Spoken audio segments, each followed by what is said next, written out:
Vladimir Poutine a signé un décret pour agrandir son armée. 137 000 soldats supplémentaires rejoindront ses forces d'ici le 1er janvier. Emmanuel Macron et Abdelmadjid Tebboune annoncent la création d'une commission mixte d'historiens sur la colonisation et la guerre d'Algérie.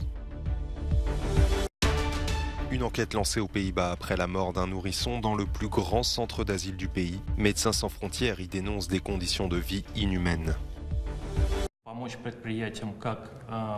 Vladimir Poutine reconstitue les troupes. En pleine offensive contre l'Ukraine et sur fond de tension avec l'Occident, le président russe a signé un décret pour augmenter le nombre de militaires que compte déjà son armée. D'ici le 1er janvier, 137 000 soldats supplémentaires rejoindront les forces de Moscou, qui atteindront plus de 2 millions de membres.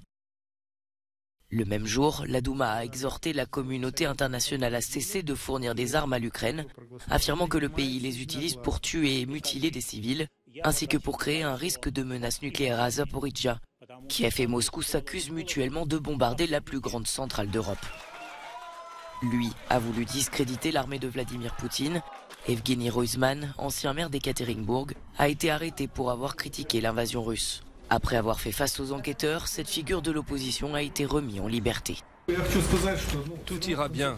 Les périodes sombres ne sont pas éternelles. Vous le savez déjà, mais je vous le dis à nouveau.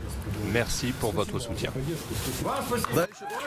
Mais l'ancien maire a désormais l'interdiction de communiquer avec qui que ce soit, outre ses proches. Cette période sombre pourrait donc durer. Apaiser les mémoires, un premier pas pour refonder les relations franco-algériennes. Au premier jour de sa visite au sud de la Méditerranée, le président français dépose une gerbe de fleurs devant le monument des martyrs. 60 ans après l'indépendance, 11 mois après des propos sur le système politico-militaire algérien fraîchement accueilli à Alger, Emmanuel Macron et Abdelmadjid Tebboune annoncent dans une déclaration commune la création d'une commission d'historiens français et algériens chargés d'étudier les archives sur la colonisation et la guerre d'indépendance. Le passé, nous ne l'avons pas choisi. Nous en héritons, c'est un bloc, il faut le regarder, le reconnaître. Mais nous avons une responsabilité, c'est de construire notre avenir, pour nous-mêmes et nos jeunesses. Le président algérien s'est félicité de résultats encourageants qui permettent de tracer des perspectives prometteuses. Pour Paris, Alger pourrait incarner un pôle de stabilité au Sahel ainsi qu'un fournisseur incontournable de gaz dont l'Europe a cruellement besoin.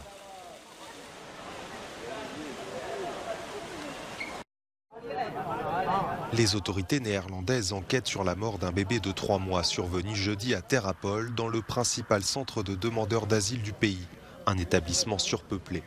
Le nourrisson, dont les causes du décès demeurent inconnues, résidait dans une salle de sport utilisée comme refuge d'urgence pour les demandeurs d'asile, dont les conditions de vie sont ici précaires. Tout a changé, c'est assez flagrant par rapport à la première fois que je suis venue ici. L'atmosphère est différente, tout est sale, il y a des détritus partout sur le sol.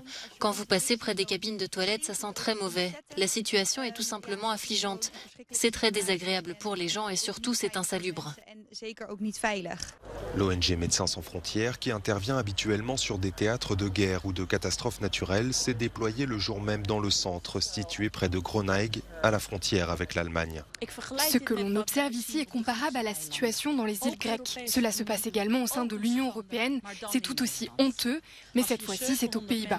Si 700 personnes dorment ici la nuit, allongées sur le sol, à même la saleté, cela signifie que nous n'en faisons pas assez. Les observateurs affirment que le nombre de migrants entrant aux Pays-Bas n'augmente pas, mais que le manque de logement, combiné à la réduction des capacités d'accueil des demandeurs d'asile décidée par le gouvernement néerlandais pendant la pandémie de Covid-19, a créé les conditions d'une situation de crise. La Commission européenne continue de scruter les dernières propositions de la Hongrie dans le cadre des discussions sur le financement de l'Union européenne. Le gouvernement de Viktor Orban s'est engagé cette semaine à modifier 10 lois afin de lutter contre la corruption et sauver les fonds européens. Ces mesures ont été demandées par Bruxelles dans le cadre du mécanisme dit de l'état de droit. Ce mécanisme permet à l'Union européenne de suspendre les fonds si elle constate des risques systémiques. Selon un ministre du gouvernement hongrois, les positions sont les mêmes sur toutes les questions importantes. La Commission ne l'a pas confirmé, mais un porte-parole a souligné les points problématiques.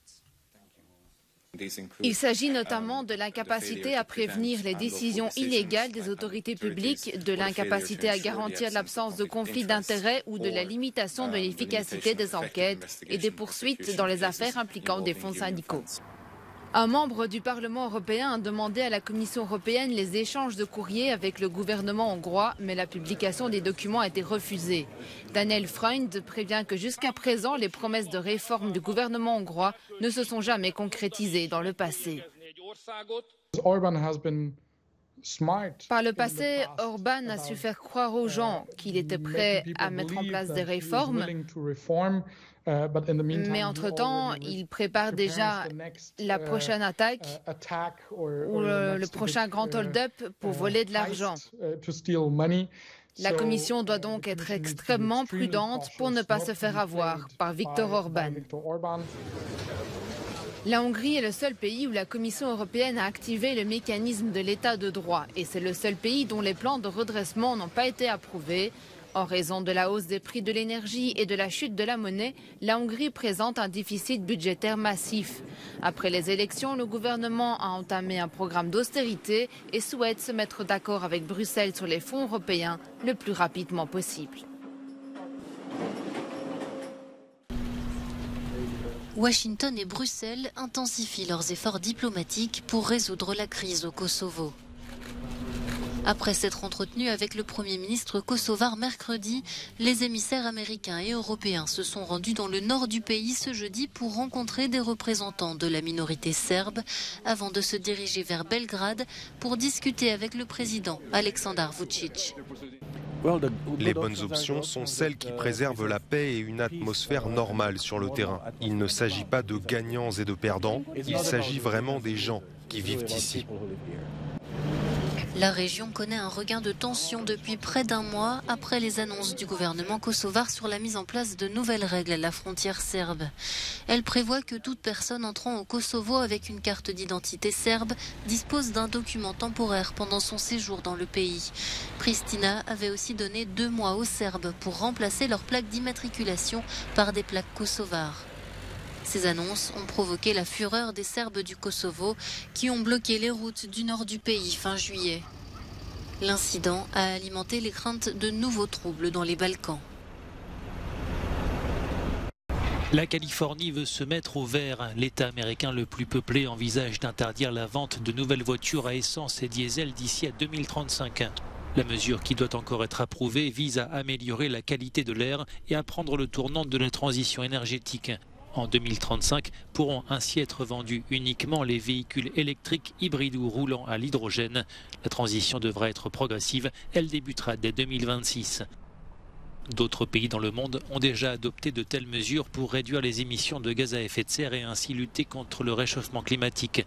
Ainsi, le Parlement européen a voté en juin la fin des ventes des véhicules essence et diesel neufs en 2035. New York est sans paix, c'est une grande histoire d'amour qui continue même après sa mort. Ici à Manhattan, un mural rend hommage au dessinateur français récemment décédé et qui a fait plus d'une centaine de couvertures du New Yorker, l'un des plus anciens et des plus prestigieux magazines de la Big Apple. La directrice artistique du magazine depuis 1993 a bien connu sans paix. Quand il est venu à New York, il a su trouver l'aspect humain de New York. Bien sûr, il savait dessiner les immeubles et les symboles de la grande ville, mais c'est surtout les histoires humaines qui restent et dont on se souvient parmi ces couvertures. Des gens normaux noyés dans la masse, des thèmes récurrents chez Sampé. Le dessin de une du New Yorker cette semaine représente un petit bonhomme qui foule un tapis rouge au milieu des gratte-ciel, toutes les contradictions d'une ville dans un seul dessin. On n'est pas en Amérique, on est à New York, qui est plus ou moins une île au large de l'Amérique, où les gens se retrouvent. Et Jean-Jacques, en dépit du fossé de communication qu'il avait parce qu'il ne parlait pas anglais, s'est toujours senti chez lui. Et c'est ça qu'il a su nous faire ressentir à travers ses dessins.